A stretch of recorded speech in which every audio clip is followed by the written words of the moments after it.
Have you ever been using an online vehicle configurator and thought, you know what, this would be better on TikTok?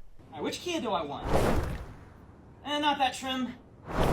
Yeah, me neither. But I'm clearly not Gen Z or Gen Y who this car is targeted towards. This is the all-new 2025 Kia K4. And in a land that's dominated primarily by SUVs, it's kind of wild that they're coming out with a brand new sedan. But as you're going to find out, this is actually pretty competitive in the compact car segment since it starts under 22 grand. So what we're going to be doing today is filling you in on all the details by taking a look outside, inside. I'm going to show you some of the features and technology they pack into this vehicle. We're going to throw some junk in the trunk to see how usable this sedan is. And last but not least, we're going to take it on the road to see what it's like to drive.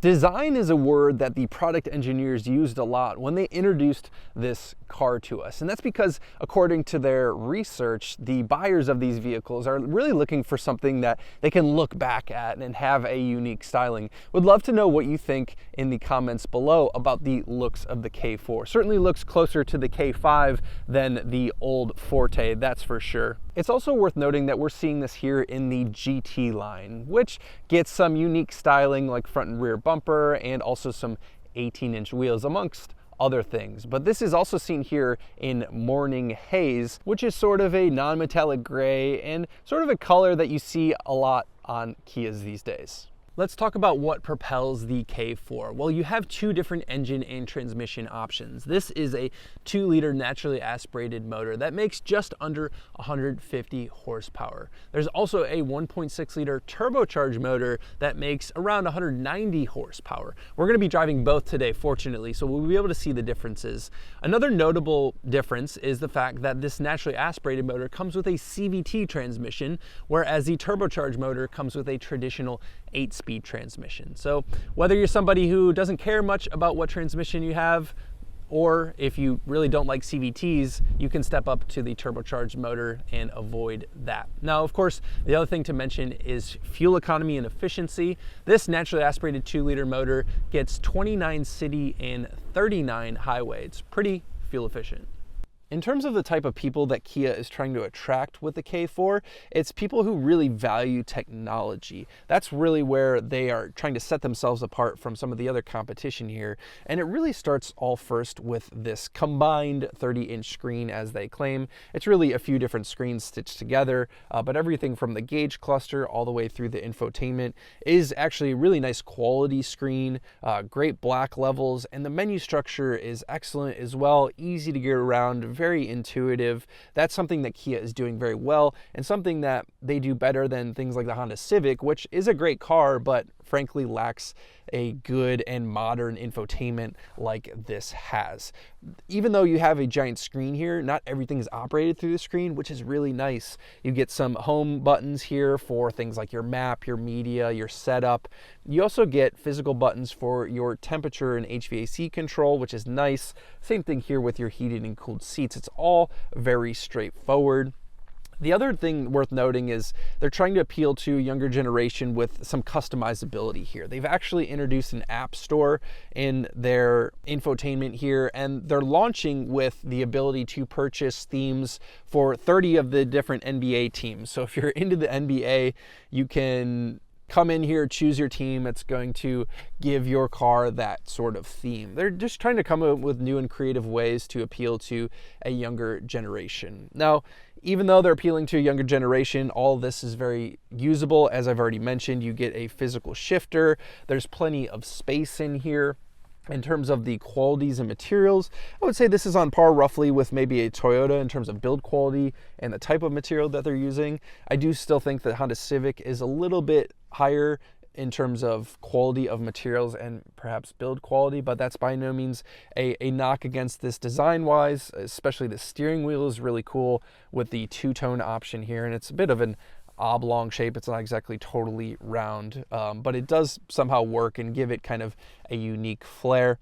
The last thing to talk about are these seats, which are pretty good. They're power adjustable in this trim level model, and they also have lumbar support, which is nice and not necessarily something that is in every compact car. They are very wide and will fit a wide range of vehicles. They're not terribly supportive laterally, but you kind of come to expect that with a vehicle like this. The rear seats, they claim to have a class-leading 38 inches of legroom, and to be fair, I could sit behind myself. I'm 6'1", and I have plenty of legroom. Now, the headroom is a little bit lacking, at least for me. My head hits the ceiling at 6'1", so something to keep in mind. They're also coming out with a hatchback model next year, which I'll be very curious to see what that's like, and hopefully it equates to more headroom in the back. Before we take this thing out on the drive, let's throw a bunch of crap in the back and see how much space is in the trunk.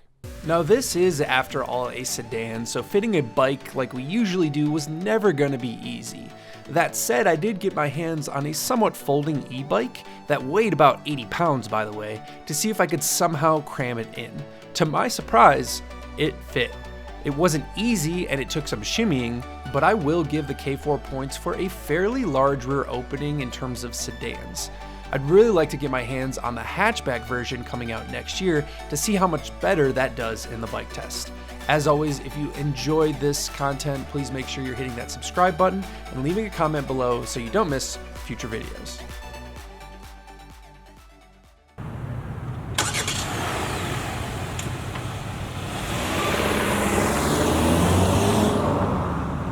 All right, let's see what driving the K4 is all about. We are currently in the 1.6 liter turbo version, but I just got out of the 2 liter naturally aspirated version. So it's great to do them back to back to be able to compare and see what the differences are. And I think the powertrain is the appropriate place to start because I'm very, very surprised by the performance of the CVT transmission in the 2 liter version. So I am somebody who traditionally is not a big fan of CVTs. They're normally very sluggish.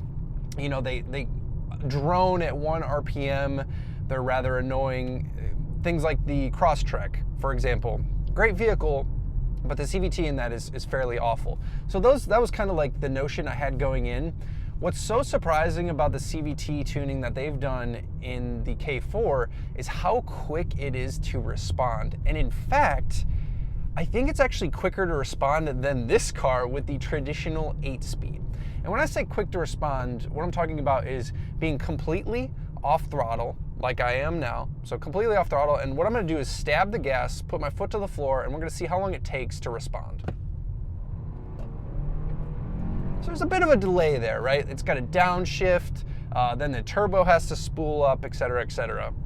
What's crazy about that CVT car is it's actually quicker to respond. It's quicker to adjust the RPMs, and then because it's a naturally aspirated motor, it doesn't have to wait until the turbo spools up in order to go. Now, granted, once you're going, this car is significantly faster. Like, you feel the torque first and foremost, but the response in the CVT transmission and the 2 liter is actually really nice for just around town driving. That's a big surprise to me. And in many ways, I think that's great news, because the whole point here is that I don't think you have to feel let down if you can't afford the turbo model or whatever, because the regular base model with that engine and transmission is actually really good. It's been a pleasant surprise. Now, this 8-speed transmission and this motor, like I said, definitely faster than the other one. It's plenty quick.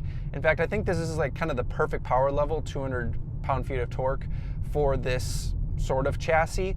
That K5 GT that I drove a few years ago had the larger turbocharged engine that made, honestly, so much power it constantly spun the wheels. This is a good kind of compromise where it doesn't make that much power and frankly waste it. It's a good power level for this vehicle. So I really don't think you can go wrong with either powertrain, either engine, either transmission. In fact, in some ways, I feel like the CVT is actually smoother in the other car. It actually simulates shifts and it responds very quickly. So, like I said, big surprise there. Now, the rest of the car, we're in a very twisty road near Lake Travis in Austin. And, you know, dynamically, it is capable. It's capable of, you know, quickly hustling this road. I wouldn't call it necessarily enjoyable, if I'm honest. And we'll get into where the strengths of this car is besides the engine transmission, but I do think it does lack still behind things like the Civic, the Mazda 3, in terms of driving dynamics. Like, if you really value a driving experience, I think this is slightly not as good as those. Once again, it's still capable, but the problem is this steering is in some ways fairly darty. It's not very linear, so I find myself correcting a lot. Now, the suspension itself is very good. It soaks up bumps. It corners relatively flat. There's a little bit of body motion, slight bit of head toss, but not horrible. But the chassis to me doesn't feel made for twisty roads. It feels more made for just commuting, more of a GT car, kind of like long highway. Before this super twisty road, I was on kind of more long winding sweepers, and this car felt very at home there. Doesn't feel as at home on some of this like hairpin type stuff that we're at now. There's just a huge disconnect between what's happening, something in the road, what's happening on the steering wheel and like what's actually happening in the front tires. So in that way, it kind of removes you. And once again, for an A to B car where you're meant to be insulated, that's how they've designed this, right? So that's by design, not necessarily a bad thing. It's just designed differently. But what does this do well is, of course, the value. I mean, there's so much technology here for the money. For low to mid $20,000, you can get one of these and everything works. I've had no hiccups with the infotainment. I was able to get in and just immediately pair my phone, adjust the temperature, put Apple CarPlay. It doesn't require any sort of learning, and it's all very intuitive and not taxing on you. Same as the driving experience. I talked about those kind of longer drives, a little more winding road, a little more open.